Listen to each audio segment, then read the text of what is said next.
¿no?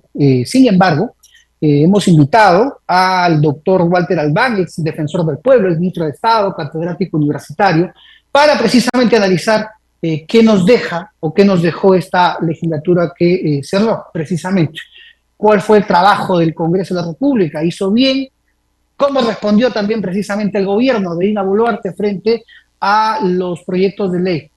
Varios de ellos, ¿no? Una gran cantidad aprobados por insistencia. ¿Cómo está, doctor Albán? Bienvenido a la multiplataforma de Sol TV. Le saluda Joel Quesada. Muy buenas tardes. ¿Cómo analiza también las declaraciones del Premier? No agachan la cabeza, dicen.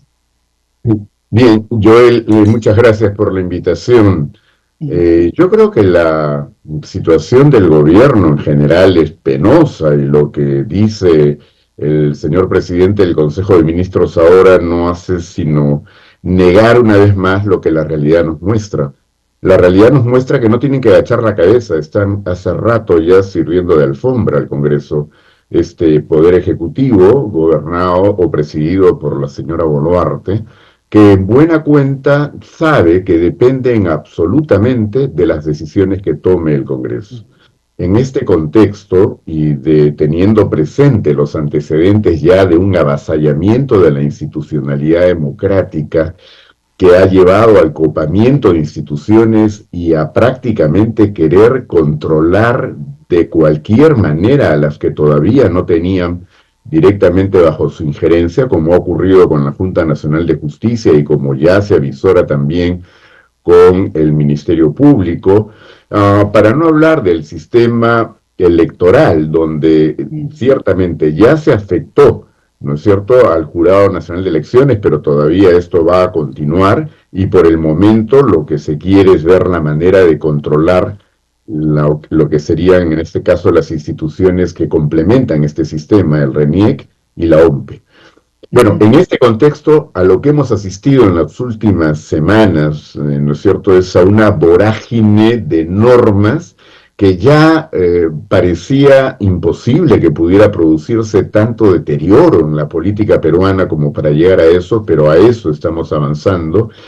Ha habido algunas resistencias, inicialmente más de la comunidad internacional, que creo que han llegado a poner freno a que algunas, por lo menos, de estas medidas no se aprueben, pero también ahora, por primera vez, creo yo, se han presentado ya expresiones muy importantes de gremios empresariales y también de trabajadores que plantean pues que hay que poner un freno a esta situación.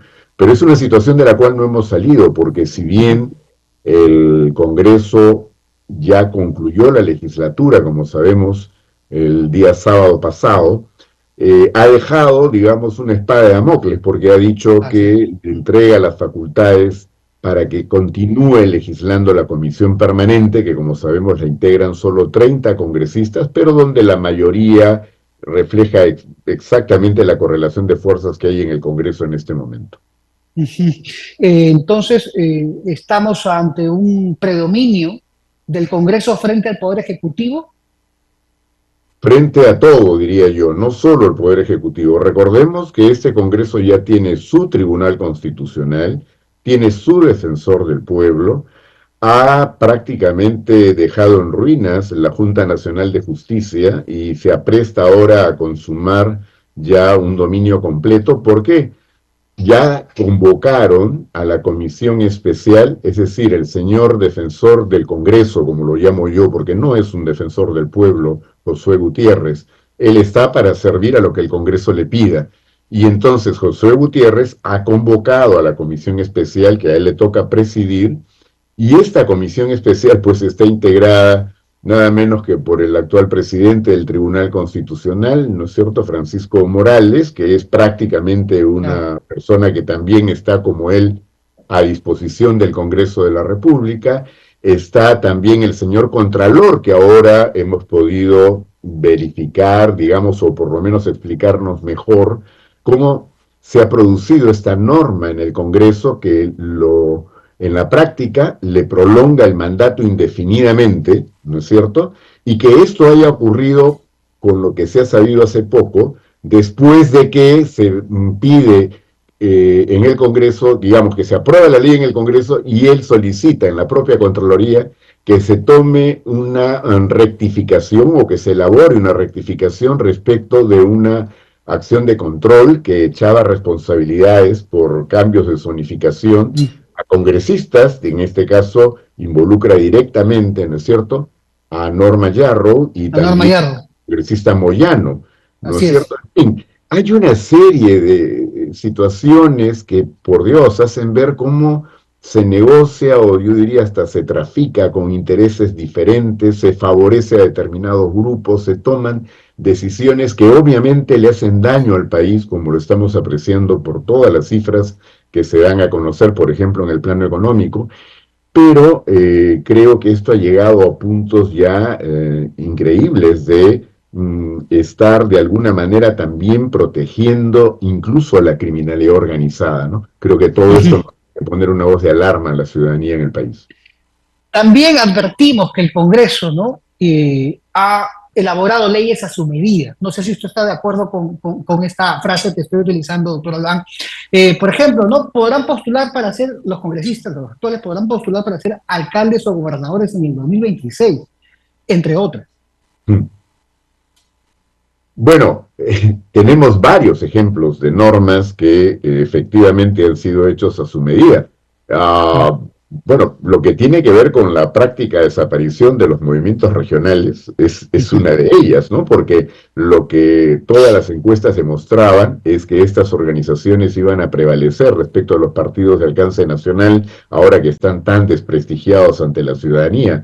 Entonces, cerrar este canal y pretender que todo tenga que pasar por ellos, después de que han tomado medidas para que prácticamente otras organizaciones no puedan entrar a competir, es francamente una desvergüenza.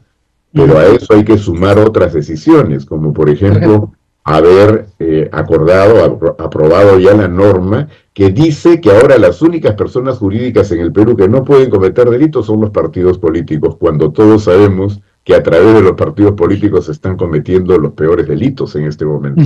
Creo entonces que esto no solo es una desvergüenza, sino es una transgresión al propio reglamento del Congreso que les prohíbe votar en cuestiones que los atañen directamente. Y este es el caso, porque tanto Fuerza Popular como Alianza para el Progreso, como Podemos, como Perú Libre y otras organizaciones dentro del Congreso están en este momento investigadas y están siendo objeto de, digamos, de imputación de delitos por parte del Ministerio Público. Entonces, que hayan aprobado una norma de esta naturaleza habla pues no solamente de algo antiético, sino de algo que va contra el propio reglamento del Congreso, que como sabemos es una ley, ¿no?, en sentido formal. ¿Cómo ustedes tomaron, ¿no?, esta propuesta legislativa para revisar los fondos de las ONGs? Usted era director precisamente de Proética en su momento. Yo creo que alguien ha calificado esto con toda razón como pretender crear una suerte de Gestapo sobre las ONGs.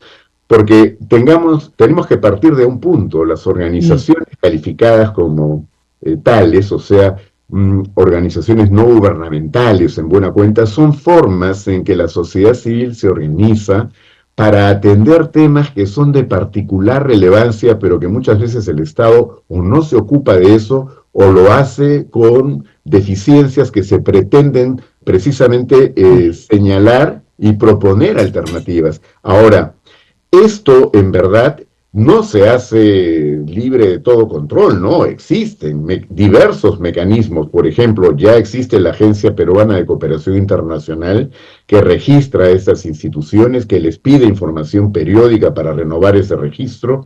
Hay necesidad de rendir cuentas también a las fuentes de financiamiento, que en la mayor parte de los casos, si viene esta cooperación del extranjero, viene de agencias gubernamentales, que obviamente no regalan su dinero.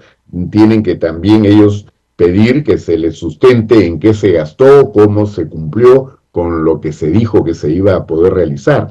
Es decir, esto también lo que tiene que ver con eventual digamos, sospecha de que pudiera haber algún mal manejo que pudiera contribuir a cuestiones delictivas, terrorismo o lavado de activos. Ahí la agencia peruana que se ocupa de de este tipo de organización delictiva, ¿no es cierto? Ya la unidad de inteligencia financiera también tiene atribuciones para poder intervenir. Entonces, todo lo que se quería hacer ahora no es sino más bien un control político para impedir que cualquier voz disidente pueda tener de alguna manera la posibilidad de criticar lo que se viene haciendo o también lo que no se hace, que es parte de En, todo en- el gobierno. en el Congreso hemos entrevistado en este programa a diversos parlamentarios, ¿no? Tanto de izquierda como de derecha o de centro, y me llama la atención porque concluyen en que las ONGs se están entrometiendo en la vida política del país. Y eso, dicen, según estas voces, sería una amenaza para la democracia, entre comillas. Bueno, yo creo que evidentemente la mira está puesta sobre las organizaciones de derechos humanos o las organizaciones que trabajan, por ejemplo, medio ambiente o que protegen a comunidades o pueblos indígenas de la Amazonía, fundamentalmente. Es decir, instituciones que hace rato que vienen señalando los problemas que el gobierno no está atendiendo o que incluso el Congreso está todavía agravando, como De ha acuerdo. ocurrido con la ley que promueve la deforestación en buena cuenta de la Amazonía o con normas que también protegen a la minería ilegal. En fin, todos estos aspectos han sido criticados por estas organizaciones y por supuesto en derechos humanos tenemos cantidad de ejemplos. Entonces creo que ahí está puesta la mira para hacer que estas organizaciones no solamente tengan trabas para actuar, sino que en la práctica las sanciones que están previendo y que serían puestas a gusto del propio gobierno, les impedirían poder continuar funcionando. Hay multas que no se las ponen ni siquiera a las mejores empresas, ¿no? A De empresas acuerdo. muy rentables. Y de hecho también facilitar la disolución de estas organizaciones llegado el caso. Para terminar, estimado ex defensor del pueblo, el ministro Walter Albán, gracias por estar en la multiplataforma de Sol TV. Para terminar, hemos visto a nuevos actores políticos como el señor Añaños, que se acaba de escribir a un partido político Perú Moderno. Hay voces, ¿no? Hay diferentes grupos que se están acomodando, movimientos regionales precisamente, ¿no? Acomodándose a partidos políticos. Hay, digamos, ya acercamientos, alianzas, pactos políticos de acuerdo al 2026. ¿Qué nos espera precisamente? Haciendo un balance también del Congreso y del Poder Ejecutivo, ¿qué nos espera en el 2026? Bien, todo hasta el momento en efecto está programado hasta el 2026. Lo que yo no estoy tan seguro es que podamos llegar al 2026 bajo las actuales circunstancias. Creo que es probable que esto se precipite próximamente y que haya que establecer un nuevo calendario electoral, pero independientemente de lo que pueda ocurrir, porque eso nadie lo tiene en este momento, nadie lo puede afirmar con certeza, lo que queda claro es que esperamos que las nuevas organizaciones que se están en este momento, recordemos que han minado este camino, han eliminado las reformas más importantes que habían para el proceso político peruano, como por ejemplo las PASO, o sea, las elecciones primarias. En fin, se han tomado un conjunto de decisiones que ya afectan muy seriamente la posibilidad de contar con organizaciones mucho más maduras, con mejor oferta política, pero lo que yo tengo, como muchos peruanos, es la expectativa de que quienes están ahora en el Congreso no regresen, ¿no? Y más bien podamos escoger entre las nuevas organizaciones y bueno, habrá que ir viendo y depurando qué ofrecen. A mí me ha parecido muy interesante, por ejemplo, esto que usted acaba de mencionar, que se acaba de conocer también, la, por lo menos, voluntad aparente del señor Añaños de lanzar una candidatura. Habría que ver qué ofrece al país, pero es una figura nueva y que tiene varios elementos que lo hacen interesante, por lo menos, ¿no? Así es. Pensar en que haya líderes distintos a los que hemos estado viendo una y otra vez en las últimas elecciones. Así es, no más Keiko Fujimori, César Acuña, entre otros, Exactamente, o exactamente. Verónica Mendoza. Estamos donde estamos por esa razón. Yo creo que habría que ya mirar a nuevos rostros y ofertas políticas más serias que intenten unir a los peruanos y Eso, no plantear más bien cuestiones que polarizan y que nos llevan a enfrentamientos, ¿no?